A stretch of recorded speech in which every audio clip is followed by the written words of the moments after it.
Comment utiliser son téléphone portable pour faire des vidéos sur YouTube? C'est ça que nous allons parler dans cette vidéo de A à Z, alors restez jusqu'à la fin. Tout d'abord, cette vidéo sera divisée en 4 parties. En premier lieu, nous allons parler du lieu du tournage, des astuces qu'il faut utiliser pour tourner votre vidéo et les différents environnements. Je donnerai les astuces qu'il faut. En second lieu, on va parler de la caméra. Comment maintenir son téléphone portable et essayer de filmer comme un pro. Juste avec votre téléphone portable, rien d'autre. Pas de caméra, rien d'autre. Juste avec la caméra du téléphone portable. Donc, après cela, on va parler de l'audio, qui est la partie la plus importante de la vidéo. L'audio, hyper important. Donc, nous allons parler de l'audio. Et après, on va parler des logiciels de montage, les logiciels que j'utilise personnellement. Je donnerai tous ces logiciels à la fin de la vidéo. Alors, restez jusqu'à la fin. Je donnerai des astuces pour les utiliser. Tout ceci dans cette vidéo. Alors, revenons encore les jingles.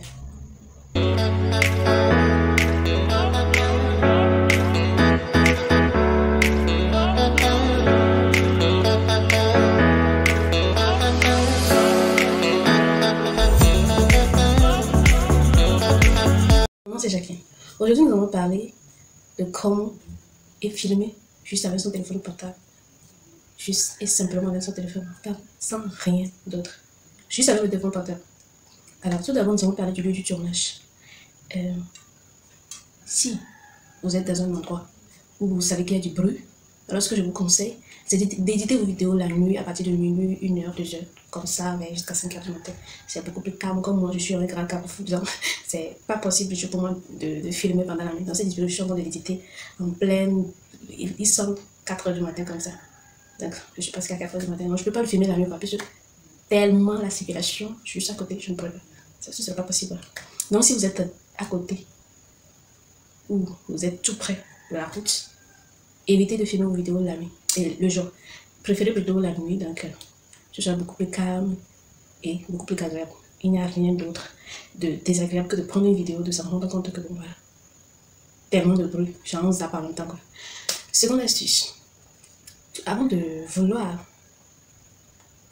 faire une vidéo avec votre téléphone portable, la première chose que vous devez aussi faire, après d'avoir vérifié, après d'avoir savoir si vous pouvez faire la nuit ou le jour, la seconde chose que vous devez faire, c'est d'abord votre téléphone portable. Essayer de nettoyer votre stockage ou d'éliminer plusieurs vidéos parce qu'il n'y a rien de mal que de commencer par filmer et puis voilà, de voir la notification, stockage plein, c'est désagréable. Donc c'est un sujet que je vais vous donner. Bon, maintenant, revenons à la caméra. La caméra. Tout ce que vous avez à faire, c'est utiliser la caméra de votre téléphone portable. Utiliser la caméra de votre téléphone portable, c'est aussi simple que ça. Les Android, ces temps-ci sont tellement propres que vous n'avez pas besoin d'aller acheter de grosses caméras. Non, ne vous gênez pas. Utilisez votre téléphone portable. Utilisez votre téléphone portable. Alors, au niveau du trépied, il y a un trépied assez truc là que j'utilise. Je le mettrai le lien dans la description. C'est un stabilisateur à compte, c'est à moins de $20, donc vous pouvez l'acheter. C'est un trépied assez truc là, donc vous pouvez l'accrocher n'importe où, que ce soit sur un arbre comme ça. Vous pouvez l'accrocher n'importe où quoi. Vous le mettre par terre, le carré. Vous pouvez faire tout ce que vous voulez avec. Donc c'est un trépied assez modéliste, flexible et autres. Donc vous pouvez l'accrocher à un arbre, faire tout ce que vous voulez avec, le mettre par terre. C'est assez flexible quoi. Donc je vous conseille ce trépied là, ou ce stabilisateur. Ou si vous voulez faire des vlogs, il y a également un trépied assez spécial que je conseille toujours à mes amis qui font du vlog d'acheter. Je mettrai également son lien dans la description. Donc, après cela, on va passer à la position de votre caméra. J'aimerais que vous utilisiez plutôt la caméra de l'arrière-plan. Caméra arrière de votre téléphone portable, c'est beaucoup plus propre et beaucoup plus truc là, beaucoup plus clair que celui du truc, celui avec le selfie. Donc, essayez d'utiliser la caméra qui est derrière votre smartphone, Android, tout ce que vous voulez. Utilisez la caméra arrière. Utilisez la caméra arrière. Je vous conseille. Bon, par rapport à la lumière, moi j'utilise les lampes LED. Avec 2 lampes LED ou une seule lampe, c'est assez suffisant pour un début. Ne vous endettez pas. Si vous n'avez pas d'argent au début, tu sais ce que vous allez faire. Utilisez l'ampoule dans votre chambre. C'est aussi simple que ça. Aussi simple. Ne vous endettez pas que non, je n'ai pas d'argent. Ne trouvez pas des excuses. Quoi. Utilisez l'ampoule qui est dans votre chambre. C'est aussi simple que ça. Mais si vous avez de l'argent, que vous voulez acheter du softbox, moi je n'aime pas du tout les softbox parce qu'ils dégagent tellement une chaleur pas possible. Donc je préfère les lampes LED ou les ring lights. la lampe LED que j'utilise, je mettrai également son lien dans la description. Et parfois aussi, j'essaie d'utiliser les ring lights. Je mettrai également le lien du ring light dans la description parce qu'il existe différents types de ring lights et certains sont pas possibles. Avec certaines marques, non quoi. Ce n'est pas du tout possible. Donc, la lumière est très importante. La lumière est très importante. On ne peut pas parler dans le noir. Si on n'a pas d'argent, pourquoi ne pas utiliser la lumière du jour? Ici, tout ce que vous avez à faire, c'est de mettre un diffuseur comme ça. Un diffuseur comme ça.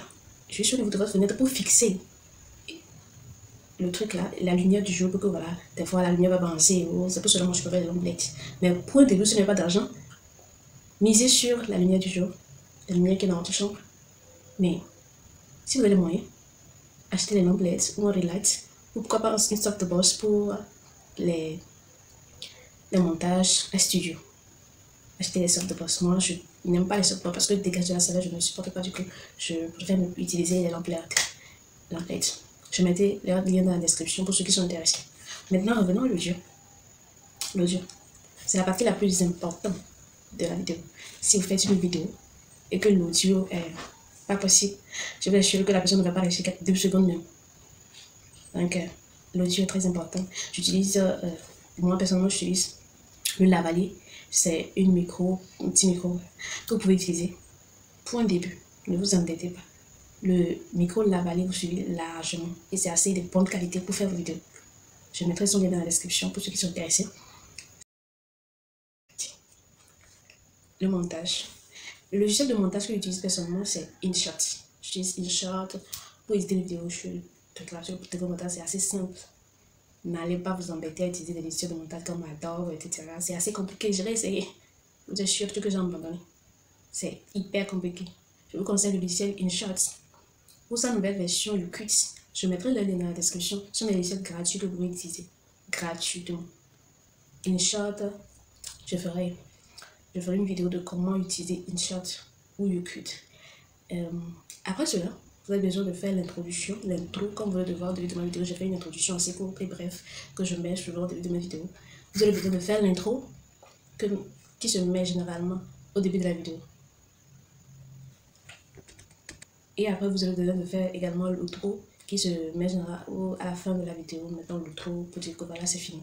Donc, pour faire l'intro et l'outro, je conseille l'application Renderforest. C'est une application également gratuite que vous pouvez utiliser. Vous pouvez utiliser la version gratuite facilement et c'est simple d'usage. Je mettrai son lien dans la description. Maintenant, pour faire la miniature, je vous conseille une application qu'on appelle Canva. Canva, c'est l'application la plus totale que vous pouvez utiliser pour faire vos miniatures, vos vignettes, logos et autres. Je ferai dans les jours à venir une vidéo spécialement dédiée à Canva. Canva fait beaucoup de choses. Je ferai une vidéo spécialement dédiée pour ça. Pour Canva. Vous pouvez le faire sur votre téléphone portable. Canva est sur les stores. Téléchargez-le. C'est assez simple d'usage. Donc, vous pouvez utiliser Canva ou Thumbnail. Je mettrai également le lien de Thumbnail dans la vidéo et dans la description, de même que Canva. Cliquez là-dessus. Téléchargez-les. C'est gratuit. Ce ne sont pas des logiciels payants.